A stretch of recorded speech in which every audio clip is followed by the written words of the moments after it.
I would say that first and foremost, I'm a wife, I'm a mother, and I'm a grandma. And really, grandma is the icing on the cake. I love it. I love life, I really do. I totally love life. I enjoy living, and I love to have fun too. But at the end of the day, I'm just like everybody else. I mean, I've got those great moments in my life where, we've got a new grandbaby, or that wedding day, or that graduation, or I had a hugely successful month in business, all of those things that we celebrate. But I also have those really low moments, those days where I don't want to get out of bed, and those nights that I cry myself to sleep. I can't tell you how many times in the last 5 months in the creation of this book that I've stayed in yoga pants all day, and I haven't even brushed my hair. But that's life, right? We have those ups, we have those downs, and it's just like success. When we sign up for success, we're signing up for failure too. It's part of the process. We all get that like, ooh, I don't want failure, right? I don't want to be ridiculed. I don't want to feel shamed. I don't want to feel uncomfortable.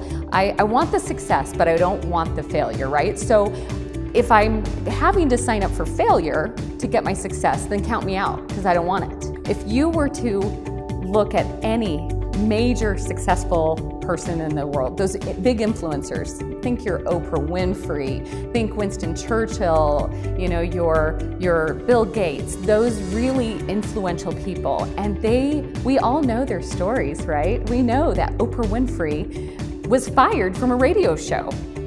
And yet here she is, one of the biggest influencers in the whole world. And that very failure was her catalyst to doing something even better.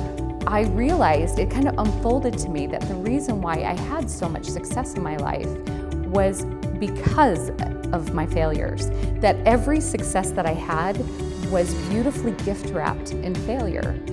I really truly thought about myself 3 decades ago.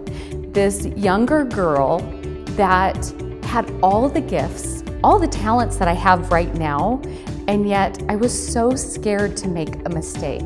I was so scared to take a chance because I didn't want to be embarrassed. I didn't want to be ridiculed. I didn't want to not have the end result be successful. But 3 decades ago, what would I say to her?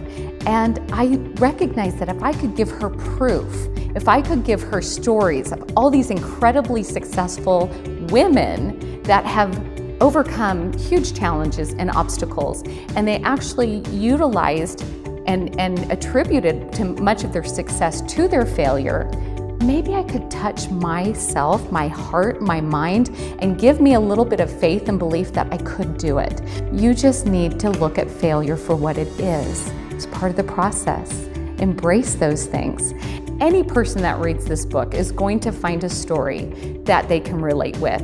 We have stories in this book that range from everyday fails of parenthood, which many of us experience, to divorce, to death, to tragic loss. And I believe that stories really humanize us. They make us we're invited into that person's world for a few minutes. And in that place, we're bonding, we're connecting, and we start to believe in ourselves. If that person can do it, maybe I can do it too. And that's what success through failing, finding our greatest gifts in our darkest hours, is all about. That's what this book is about. And it doesn't always have to be business or success. Maybe it's healing their heart so that they can attract that next person into their life. Maybe it's releasing that 25 pounds that they've hung on to forever, right? Or maybe it is creating that great big business idea, or stepping out into a place where they're in the spotlight. And whatever it is, this book has the power to maybe unleash that belief in themselves. So my question for you, or anyone that reads this book, are you ready to believe in yourself?